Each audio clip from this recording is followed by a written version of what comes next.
સ્વાધ્યાય 12.2 પ્રશ્ન નંબર 3 નીચેના વિધાનો ખરા છે કે તે ચેક કરવાનું છે. એટલે પહેલો એ દાખલો આપ્યો છે 40 વ્યક્તિ ને 200 વ્યક્તિ, એની સામે આપ્યું છે બરાબર કરીને 15 રૂપિયા અને 75 રૂપિયા બરાબર.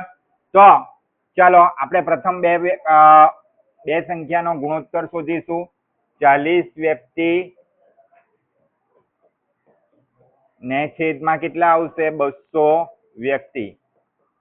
ચાલો 40 ના છેદમાં 200, તો શૂન્ય શૂન્ય સરખા દેખાય છે, કેન્સલ. 4 ના ઘડિયામાં 20 આવશે ને, 4 એકો 4 ને 4 5 વાર 20. શું ગુણોત્તર આવે છે? 1 ના છેદમાં 5. એટલે શું આવ્યો? 1/5. એ જ રીતે 15 રૂપિયા ને 75 રૂપિયા. ધ્યાન આપજો, 15 ના ઘડિયામાં 75 આવે?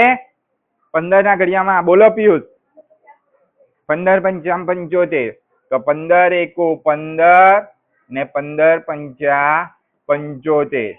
તો શું સરખું દેખાય છે? 15 15, માટે શું 1/5.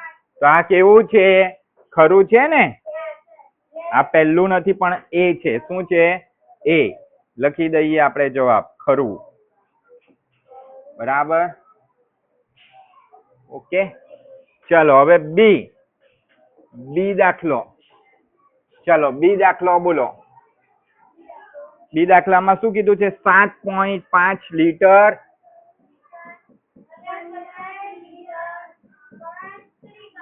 જેમ 15 લીટર.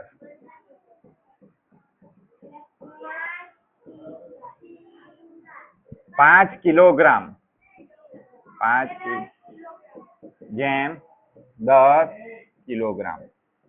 જુઓ, જે પ્રથમ બે સંખ્યાનો ગુણોત્તર અને અંતિમ બે સંખ્યાનો ગુણોત્તર આપ્યો હોય ને, એના એકમ કેવા હોવા જોઈએ? હંમેશા સરખા હોવા જોઈએ. જો આ બંનેના એકમ સરખા જ છે, લીટર લીટર છે ને, માટે આપણે ડાયરેક્ટ લખી દઈએ 7.5 છેદમાં 15. પરંતુ આપણે શું કરવું પડશે? દશાંશ ચિહ્ન દૂર કરવું પડશે ને, એટલે 75 ના છેદમાં 10 ગુણ્યા 15 થાય ને. 10 ગુણ્યા 15 કેવી રીતે 10 થયા?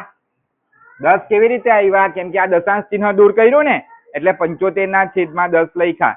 15 તો નીચે જ હતા, 15 માં દશાંશ ચિહ્ન નથી, માટે આપણે આ રીતે લખીશું. બરાબર. ચાલો, તો 15 પંચા 75 ને 10 ગુણ્યા 15. શું સરખું દેખાય છે? 15 15 સરખા.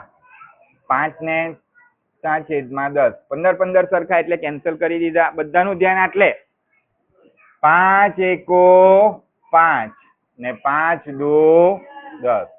તો 5 ને 5 કેન્સલ. શું આવ્યો ગુણોત્તર? 1 ના છેદમાં 2, 1/2. હવે બીજું જુઓ, 5 કિલોગ્રામ. આ બંનેનો એકમ પણ કેવો છે?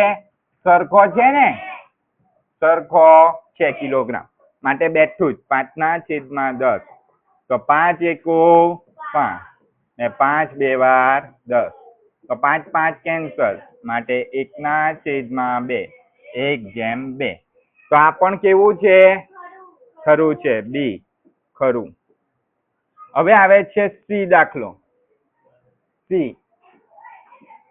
ચાલો સી. 99 કિલોગ્રામ ને 45 કિલોગ્રામ. 99 કિલોગ્રામ ને 45 કિલોગ્રામ જેમ 45 કિલોગ્રામ બરાબર 44 રૂપિયા ને 20 રૂપિયા જેમ 20 રૂપિયા. થઈ ગયો? ચાલો પ્રથમ બે સંખ્યાનો ગુણોત્તર. બંનેનો એકમ સરખો જ છે, 99 ના છેદમાં 45. બંને કયા ઘડિયામાં સાથે આવશે? 99 કયા ઘડિયામાં આવશે? બોલો, 99 કયા ઘડિયામાં આવશે? પૂર્વી. 99 કયા ઘડિયામાં આવે? પૂર્વી, બોલો બોલો બોલ બોલ કાર્તિક. 11 9 99. સરસ. 11 9 99. 11 ના ઘડિયામાં 45 નહીં આવે, પણ 9 ના ઘડિયામાં 45 આવે. 5 9 45. 5 9 45, 9 ને 9 કેન્સલ. શું આવે છે જવાબ? 11/5 એટલે 11/5. હવે 44/20. તો જુઓ 4 11 44 ને 4 5 વાર 20, તો 4 4 કેન્સલ. માટે શું જવાબ આવે છે? 11/5 માટે 11/5. આ પણ વિધાન કેવું છે? સાચું છે, ખરું. ચલો હવે ડી દાખલો. ડી બધાનું ધ્યાન આટલે 32 મીટર ને 64 મીટર. ડી 32 મીટર જેમ 64 મીટર બરાબર ને 6 સેમી છે, સેકન્ડ છે, સેકન્ડ છે, સેકન્ડ જેમ 12 સેકન્ડ. સેડ લખેલું છે પણ સે એટલે સેકન્ડ છે બરાબર ને. સેમીમાં શું આવે? સે પણ આવે ને મી પણ આવે. ખ્યાલ આવે છે પૂર્વી? ખબર પડે છે ને? હા, ધ્યાન આપો. ચલો 32/64 બંનેનો એકમ સરખો છે ને? મીટર મીટર સરખો છે ને?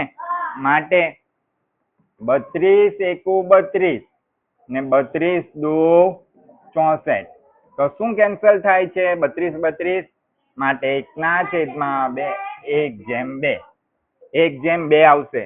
6/12 માટે 6 એકુ 6 6 દુ 12, તો 6 6 કેન્સલ માટે 1/2 તો 1/2. આ પણ કેવું છે?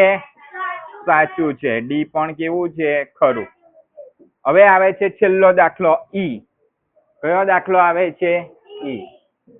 ચાલો ઈ 45 કિલોમીટર ને 60 કિલોમીટર. 45 કિમી એટલે કે 45 કિમી જેમ 45 કિમી જેમ 60 કિલોમીટર એટલે કે કિમી એટલે કિલોમીટર. ને પછી શું આપ્યું છે? 12 કલાક ને 15 કલાક. 12 કલાક જેમ 15 કલાક. ચાલો ધ્યાન આપજો. 45/60 બંનેનો એકમ સરખો છે માટે 45. 15 તારી 45. સરસ. 15 ચોકો 60. 15 15 કેન્સલ. 3/4 3/4. એવી જ રીતના 12/15 12/15. તો 4 તરી 12 ને 5 તરી 15, તો 3 3 કેન્સલ. માટે શું જવાબ આવે છે? 4/5 તો 4/5. તો આ વિધાન ખરું છે? ખોટું છે એટલે લખી દેવાનું ઈ. ના, ખરું નથી. ચલો